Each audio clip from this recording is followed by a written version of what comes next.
रामभक्तीचा सोहळा आणि विचारांचा जागर. अपने अपने राममधून डॉक्टर कुमार विश्वास यांची काव्यांजली. शहरातील आनंदधाम रस्त्यावरील राष्ट्रीय पाठशाळा मैदानावर रामनामाचा जयघोष आणि चैतन्याचे वातावरण अनुभवण्यास मिळत आहे. स्वर्गीय माजी आमदार अरुण काका जगताप यांच्या प्रथम पुण्यस्मरणार्थ आयोजित अपने अपने राम या कथेच्या दुसऱ्या दिवशी प्रसिद्ध कवी आणि रामकथाकार डॉक्टर कुमार विश्वास यांनी मानवी जीवनाचे मर्म उलगडून दाखवताना उपस्थितांना मंत्रमुग्ध केले. डॉक्टर विश्वास आपल्या ओघवत्या वाणीत म्हणाले, राम हा केवळ पुस्तकातला नसून तो प्रत्येकाच्या हृदयात आणि आचरणात असायला हवा. त्यांच्या शैलीदार कविता, खुसखुशीत किस्से आणि आध्यात्मिक विवेचनाने मैदानावर उपस्थित हजारो रामभक्तांच्या डोळ्यांच्या कडा अनेकदा ओलावल्या.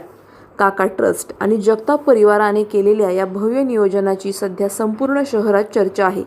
19 ते 21 एप्रिल 2026 दरम्यान चालणाऱ्या या त्रिदिवसीय ज्ञानयज्ञाचा लाभ घेण्यासाठी केवळ नगर शहरच नव्हे तर जिल्ह्याच्या विविध भागातून मोठ्या संख्येने भाविक उपस्थित राहत आहेत.